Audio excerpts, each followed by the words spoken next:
You ever made a mess that was so big you didn't even know where to begin cleaning it up? Ever just been faced with a mess that it's just such a bad mess? Really, what you want to do is just turn around and walk away.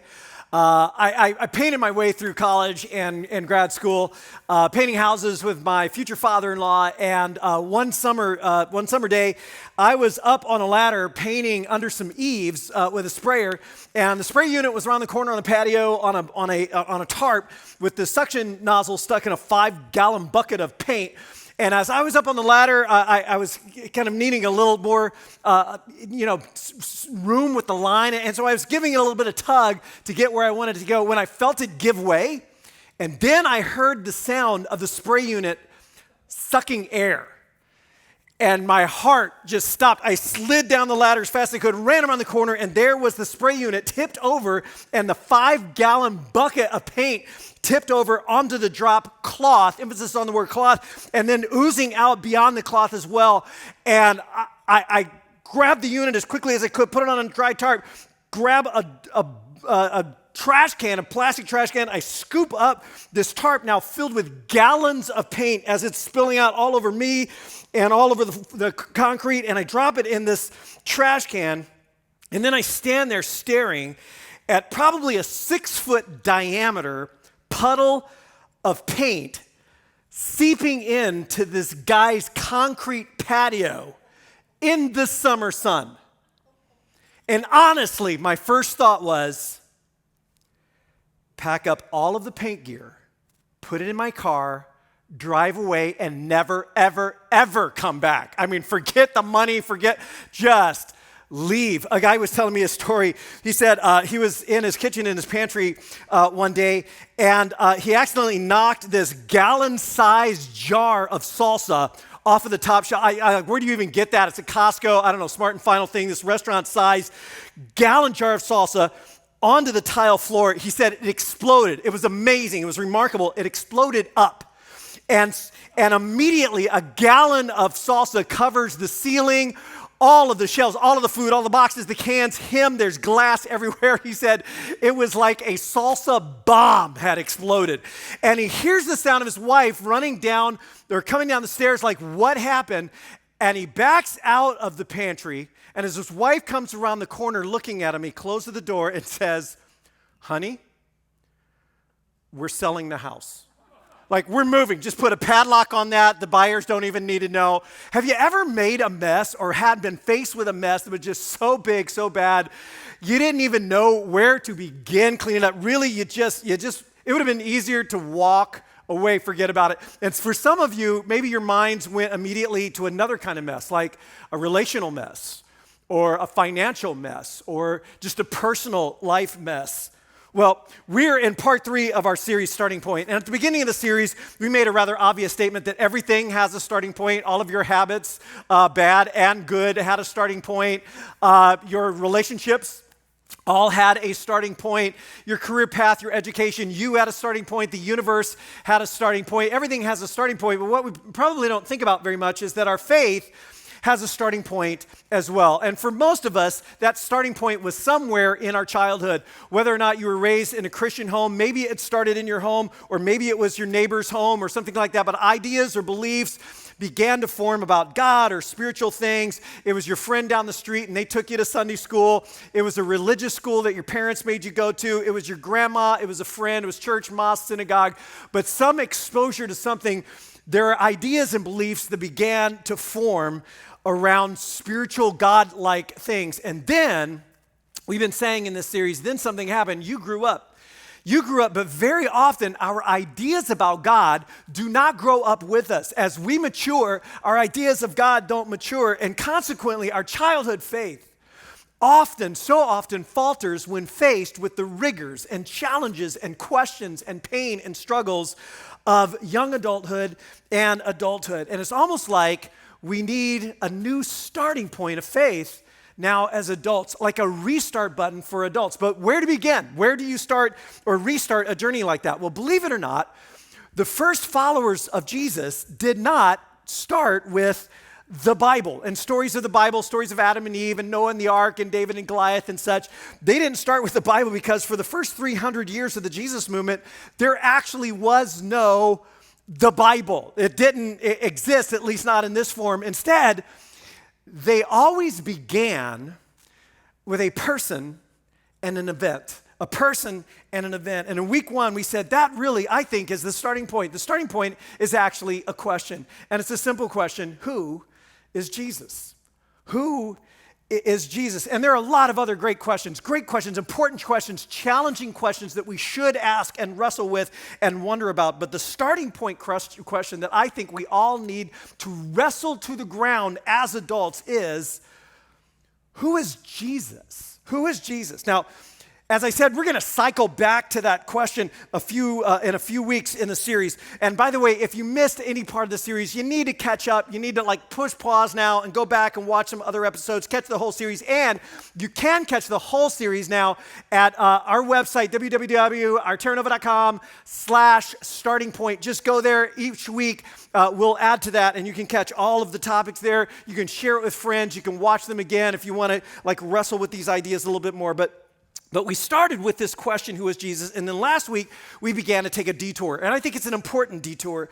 It's a detour that will lead us back around to the point where we can answer that question in a way that makes a little more sense. But last week, we talked about this ugly 3-letter word that we've all heard of called sin. Now, we don't like that word. It's a very condemning word. It's a very negative word. So we don't use that word ever. In fact, we much prefer an alternative word, mistakes. Mistakes. I may have made a mistake. I admit I've made mistakes. I'll admit that was a mistake. We really prefer the word mistakes. But as we said last week, mistakes, it's a comfortable word. It's maybe a preferable word, but it doesn't really cover it, does it? It doesn't cover all of it because sometimes, as we said last week, sometimes we mistake on purpose. Wanted to, meant to, knew it, did it anyway. In fact, many of us have actually planned some of the mistakes we made. A premeditated mistake? Can there really even be such thing? We've planned, we've prepared for mistakes, we've purchased things for mistakes. We have a place, some of us, where we keep or we hide some of our mistakes. And most of us, in fact, I would suggest that probably all of us at a number of times in our lives have actually repeated mistakes. Some of them over and over and over and over, knowing that we were doing it. And last week we just decided, you know what, we need to come clean about this word because mistakes, can we just be honest as adults?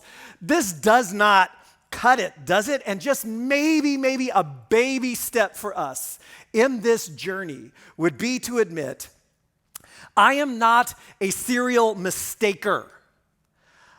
Just maybe I am a sinner. Just maybe. And we define, you know what that word is? We define it very loosely last week. It's not a theological definition. It's really a simple definition to help some of us maybe cross this line, cognitively speaking. A sinner is someone who knows something's harmful, does it anyway. Knows something might hurt someone else or hurt myself or hurt a relationship, might ripple negatively into the world around me. Want to do it anyway. Sound like anybody you know? Actually, it sounds a lot like me. In fact, that's me, and I think it's you. But it's not just us, and it's not just a couple of us or a few of us. It's actually all of us, and I mean all 8 billion of us, all mistaking and mistaking and mistaking over and over and over, knowing it, doing it anyway. And I think we would all agree that we collectively as humanity have messed the world up and continue to mess it up to this day in just about every way imaginable. And we have been doing so for about as long as there have been humans. And so you might say that God was faced with a dilemma, if you can even say that. What do you do when there's a mess that is just so bad that you don't even know where to begin, and it's everywhere, and it's in everything and in everyone? One, what do? You just put a padlock on the pantry and sell the house? Do you stick all the painting supplies in your car and drive away? Does God put an out of order sign on the planet and just move on?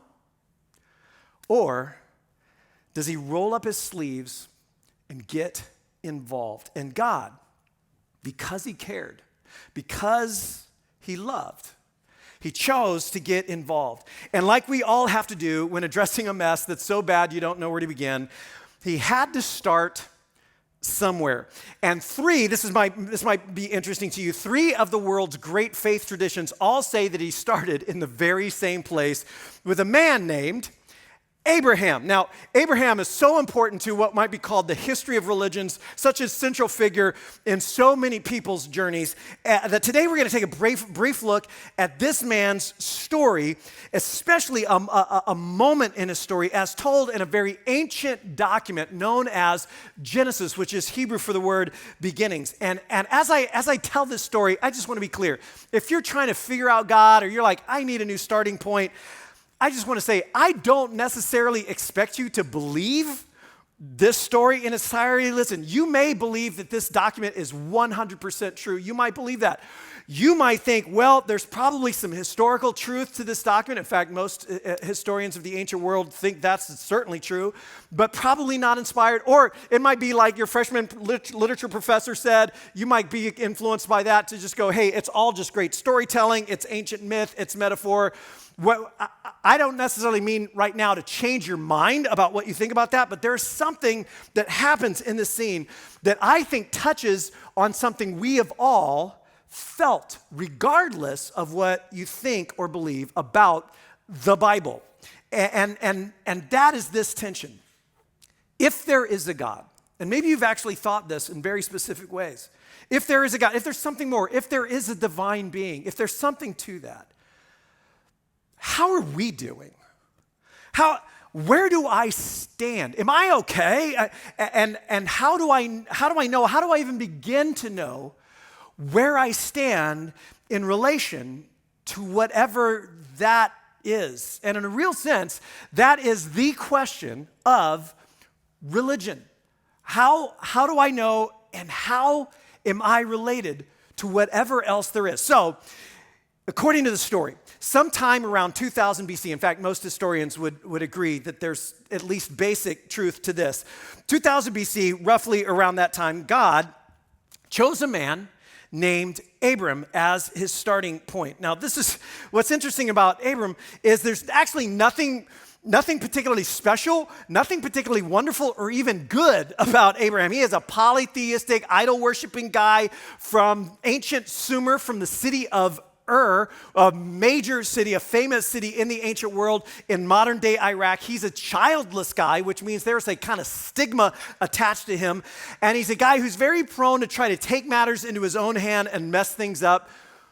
Anything but perfect, kind of like us. In fact, there's a scene, we're not going to get too deep into this, but there's a scene in his life where he's traveling into Egypt, and traveling was very dangerous in the ancient world, very, very dangerous. He's traveling into Egypt, and as Abraham is about to enter Egypt, he looks over at his wife Sarai, and he says this to her. He says, hey, hun, I know you're really beautiful, and when the Egyptians when these guys see you, they're going to want you, and they're going to think, I'm your husband, and so in order to take you, they're going to kill me. So instead, I got an idea. Let's just say you're my sister. And then because I'm your brother, I'll be treated well when they take you. And I will live because of you. Boo. I mean, can we just say a collective boo, Abraham? And so it turns out Sarai, his wife, gets stuck in Pharaoh's harem. When the truth comes out, Pharaoh ends up schooling Abraham about integrity. It is not a great moment in the history of husbands. And Abraham is that kind of guy. He is imperfect. He struggles. He believes. He doubts. And by the way, just as a side note, this is not typical of ancient literature. The heroes of ancient literature are not depicted as super flawed individuals. They are depicted as heroic and perfect and courageous. But not Abraham. He is a struggling guy, but God chooses Abraham, and he says to him, and I really love this. Here's how the story of Abraham begins. Genesis chapter 12. The Lord said to Abram, this is before, his name eventually is changed to Abraham, says to him, go from your own country, go from your own people, your father's household. In other words, leave everything that you've ever known, leave your comfort zone, leave your family, leave your roots, leave your business connections, leave everything you've ever known, and I want you to go to the land, get this, I love this, the land I will show you. In other words, you start walking, I'll tell you when we get there. Now, there is not a lot in there for Abraham to go home and tell his wife, like, hey, honey, pack up, we're leaving, where are we going? God only knows. There's not a lot in there for, and wives tend to like to hear about such things. I mean, talk about a trust exercise, right? To the land I will show you. And then God makes Abraham a promise, or actually 3 promises. And here's what God says to him. And I will make you into a great nation, and I will bless you. Real quick, just press pause there. Anybody, and you can play if you're in the room, or actually I see you on the couch, you can play along as well. Anybody ever heard of the nation Israel before? Anybody ever heard of Israel or Israelites, the people of Israel? Anybody ever heard of the Arab peoples before and the Arab nations? Yeah, both people groups trace their lineage back to this childless man. Isn't that amazing? I will make you into a great nation. And then he says, and I will make your name great. Let's play again. Anybody, before you walked in here and heard me talking about Abraham, before you ever walked in here, anyone ever heard of the name Abraham before? And I don't mean Abraham Lincoln. I mean this guy, Abraham. Yeah, Abraham. 4,000 years later, we've all heard of Abraham. Here's another one. Anyone ever hear of Shulgi? Shulgi, son of Nama? Big time king. He was the king of Sumer in third dynasty of circa 2000 BC, reigned for 46 years. He was a major player in the ancient world. Anyone? No? Nothing. On Shulgi? Now here, isn't this interesting? Shulgi was famous. You've never heard of him. Abram was nobody, and you have. Isn't that interesting? Isn't that kind of amazing? And then comes the most amazing promise of them all, promise number 3. And it says, and I will bless you, and I will bless those who bless you, and I will curse those who curse you. In other words, I'm going to have your back. I'm going to protect you. I'm going to be with you. And then he says this, and all peoples on earth. I wonder how Abraham even wrapped his head around that. All peoples or people groups or nations on earth will be blessed through you. All nations, all people groups on the planet, Abram will be blessed or will be better because of you or through you. And though this whole thing is a hot mess, I am going to make it better. And I'm going to make it better, Abram, through you. Because of you. Something will happen through you, through your family, through the nation that will come from you. I have a plan. I have a plan, and I will bless all the families, all the nations on earth.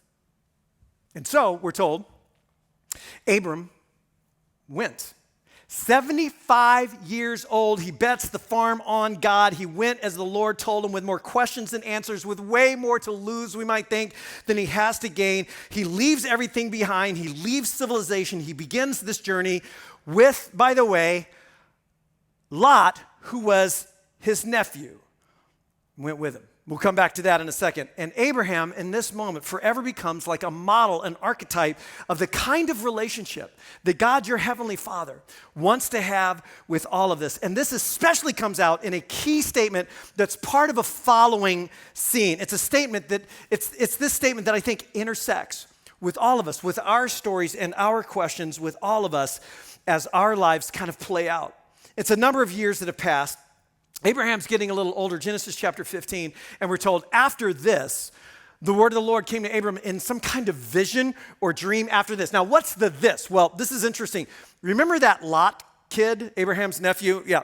Abraham brought Lot with him. Probably shouldn't have, because God told him to leave his family and his father's household behind. But here's this, here's my no good nephew Lot, and he's always getting himself into trouble. He's got nothing better to do, and so we might as well pack up his couch and Xbox and bring it along too. So let's bring him too, because he doesn't have anything else to do. And Lot comes along with him. He's constantly getting into trouble. Abraham's always bailing him out. And in the scene right before this scene, Genesis chapter 14, Lot and his family get caught in the middle of a territorial dispute between 9 different kings, 4 on one side against 5 on the other. And the 4 more powerful kings defeat the 5 kings. They cart off everything of value, and they cart off all of the people into slavery, which was just the way wars were fought in the ancient world. And that included Lot and his family. They get captured and dragged into slavery. And Abraham hears about this. He's like, well, I gotta rescue. He's my nephew. I gotta help him out. And so Abram musters this army of about 300 men, and they go chasing after the 4 kings in the middle of the night, and they end up routing them. They catch them when they were least expecting anything, and they defeat them. He rescues Lot. He rescues all of the people who were captured, sets them free, scoops up all of the stolen goods, and ends up giving it all back to the kings that it was taken from. And then I imagine Abram went back to his tent, and as the adrenaline subsides, he thinks to himself, what have I done? What did I just do? I picked a fight with 4 very powerful kings. I kicked a hornet's nest, kings that are way more powerful than that. I'm nobody. I'm a childless nomad wandering around in a land I'm not even from here, and I didn't even keep any of the spoils, which I could have. I ended up giving them all back because I thought integrity and what.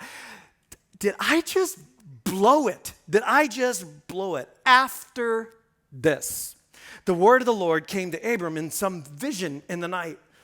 And the message he gets is a simple one. Don't be afraid. Do not be afraid. In fact, that phrase right there is actually the most repeated line in all of the documents that are collected in this thing we call the Bible. The most repeated line, and maybe you need to hear it today. Don't be afraid. Don't be afraid. Don't be afraid. The voice continues, I am your shield. I'm your protection. I've got you. After this incredible experience you just had, I'm your shield. You don't have to worry. You don't have to be afraid. Abram would again and again forget that line and try to take control of things, but you don't have to. I'm your shield, and I am your very great reward. In other words, you just gave up what you thought was a great reward as a matter of integrity. I just want you to know you don't have to be afraid, because I am your reward. But I love this. Abram is not completely convinced. This is so great. It's so authentic. It's so real. He says back in this vision, he says, Sovereign Lord, so you're my reward? So I don't have to worry about anything?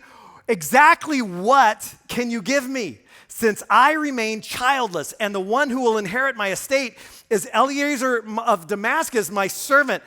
You've given me no children. What exactly are you going to give me? My servant in my household is going to become my heir. In other words, God is like, hey, don't worry, Abraham, I'll take care of everything. And Abraham's like, I hate to state the obvious. And, respectfully, may I just say, you haven't really taken care of anything yet.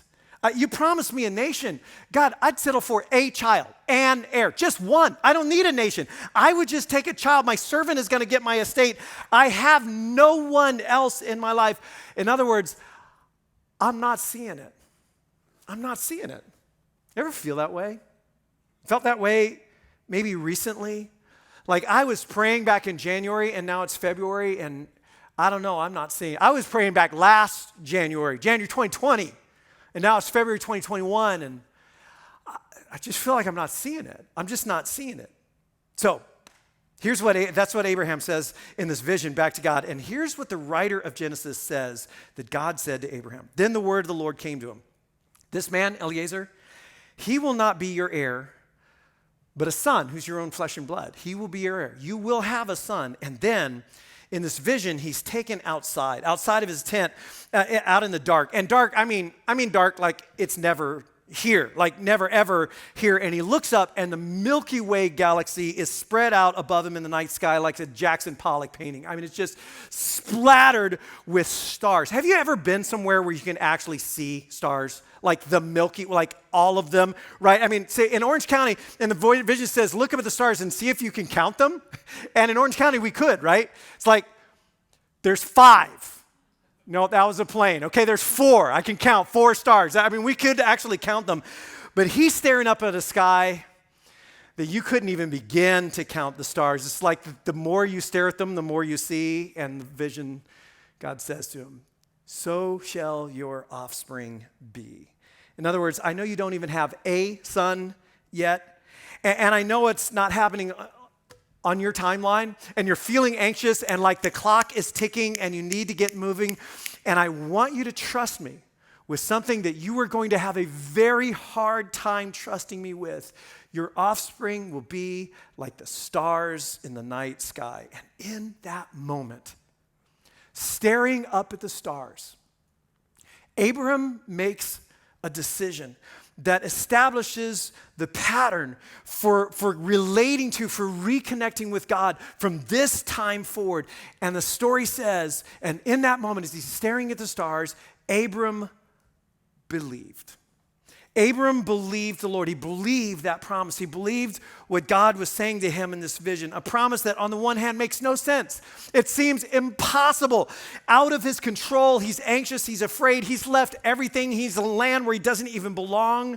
But in that moment, he says, okay, I trust you. I believe you. I trust you. And then the writer of Genesis makes a statement that's so key. It's a statement that indicated the starting point for humanity's relationship with God. Abram believed the Lord, and he, God, credited to him as righteousness. Now that word righteousness is just a huge, huge word that so often comes up in the documents that are found in the scriptures. Righteousness, and here's what righteousness means. Often around here we'll say that sin is basically everything that's messed up in the world and everything that's messed up in me. A really large category of things. Everything that's messed up in the world, everything that's messed up in me. And righteousness in a real sense is the reversal of that. It's everything being made right in the world and in me and in my relationships with others, in my relationship with God, everything being made right again. And just as sin, as we said last week, always separates. It always separates, it always breaks, it always damages people and relationships. Righteousness is like everything being made right again. Everything being made right once more with us, with others, with God. And God looks at Abram. God looks at Abram in this moment and he says, you trust me. You really trust me. Abram, that's righteousness. That's righteousness. That's what makes us right. That's what makes our relationship right. And here's what's so key, so important about that. Not religion. There's no religion in the story. There are no rules, no rituals, no requirements. There are no hoops that Abraham has to jump through. The text does not say Abraham obeyed the rules. And Abraham obeyed the 10 commandments and the 100 of other commandments that were in. There were no commandments. Moses and the law wouldn't come along for hundreds and hundreds of years. And it does not say, and Abram went to temple. And he offered the sacrifices, and he memorized the scriptures, and he fasted and prayed and did religious stuff. There was no religion. None of that even existed. What it says is so simple and so beautiful. Abram, what? What's the word? He believed. He believed. He bet the farm on God. Now that word believe is a powerful word. It's a powerful word because what we believe taps into the very operating system of our lives, the way we've pieced it all together, the things that we assume and believe to be true about the way things are and the way things will be, and nothing determines our direction more than our beliefs. And Abraham says, I trust you. I trust you. I trust you enough to follow you. I believe you even though it doesn't add up. And God's like, wait, I'm sorry, say that again. You what? You what? You believe? You believe? I've been waiting to hear someone say that since the day this mess began. Abraham, that's righteousness. That's the basis of our relationship. And that belief, that act of trust established a pattern for relating to God from that point forward. That trusting God resulted in a right relationship with God. Trusting God resulted in a right relationship with God. Trusting God was and is the starting point for a relationship with God, because this is so important. Healthy relationships are never based on doing and performing and appeasing and jumping through hoops and checking off boxes. Healthy, great relationships are never based on those kinds of things. Great relationships are always based on trust. On trust. Isn't that true? I mean, we kind of all know that, right? It is nearly impossible for you to have a great relationship with someone who does not trust you. And it is almost impossible for you to have a great relationship with them if you don't trust them. And it's always been that way. It's always been that way from the very beginning of the story. Trust. It was always about trust. And then religion came along. Religion after religion after religion, including, by the way, the Christian religion. And maybe you've heard the statement before that all religions are basically the same. Maybe you've heard people say that before. And to some extent, it's kind of true, because all religions essentially acknowledge that something's wrong.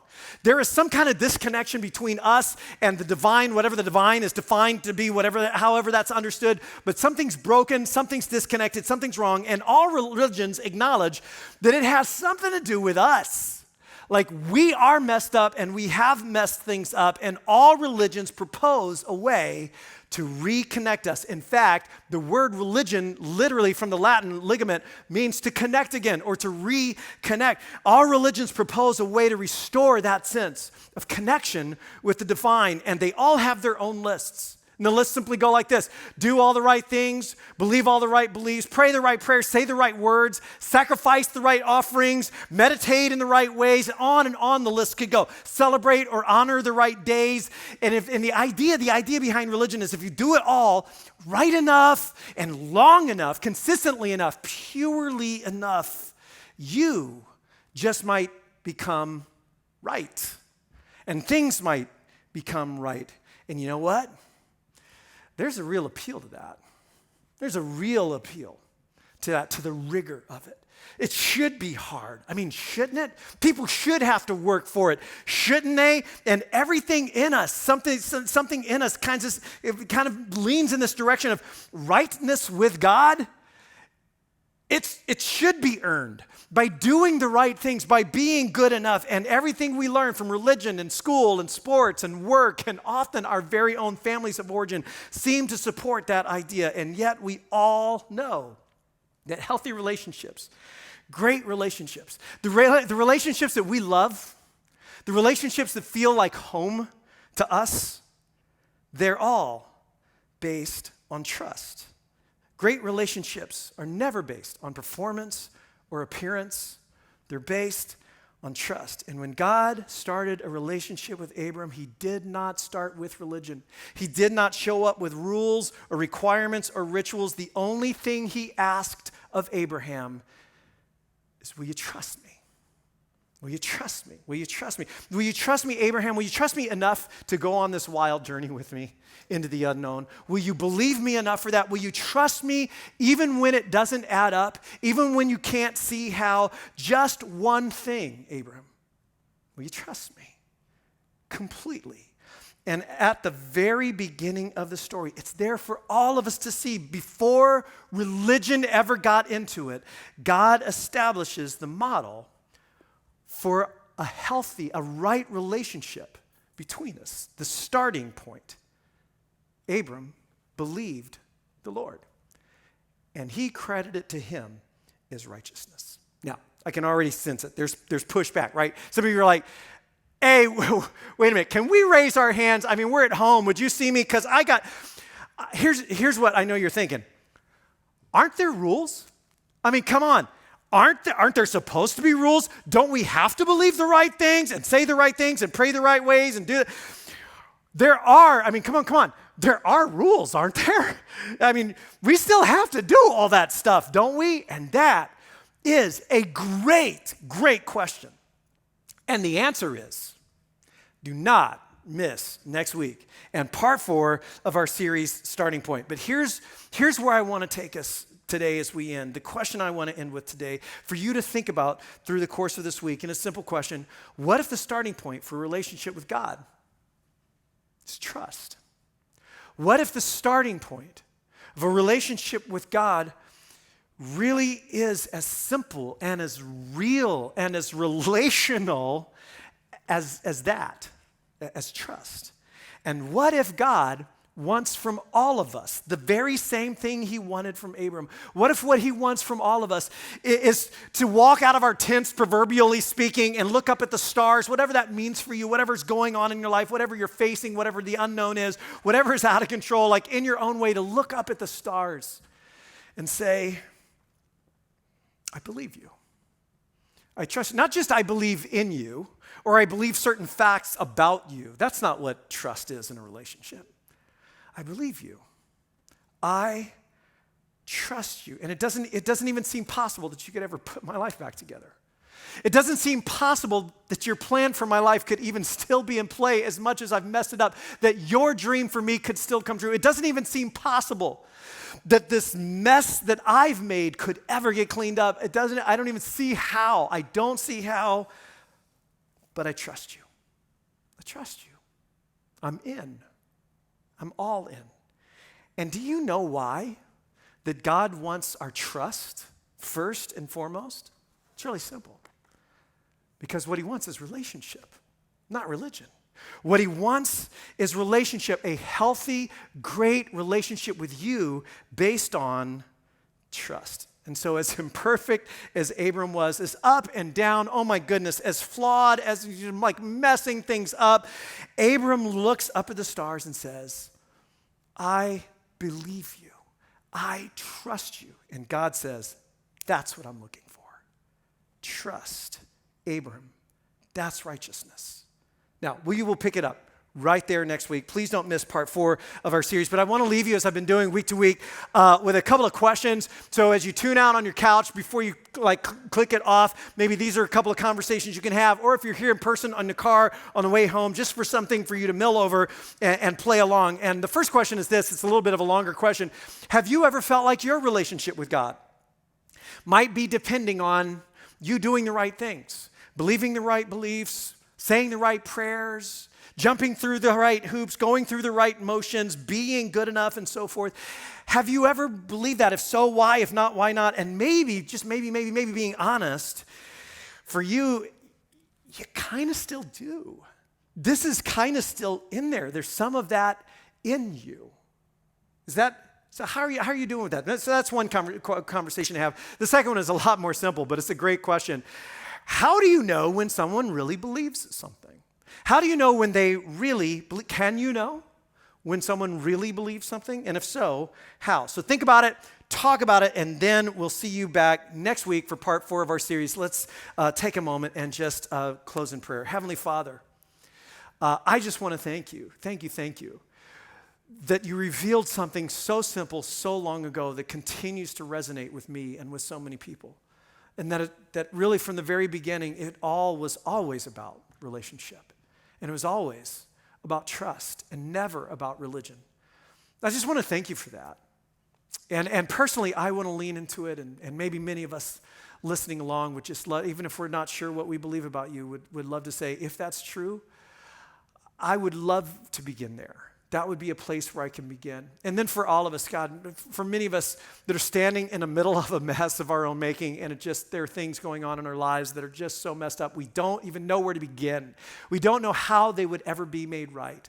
In this moment, Heavenly Father, I pray for every person in a situation like that, and just inviting them to lean into you. I pray that as they trust you in the middle of that mess, that you would not only begin to make them right, and your relationship right, but you would begin to help them make their world right, their lives right. And I pray that for all of us, that we would be people who walk through this life making things right, because that's what you love.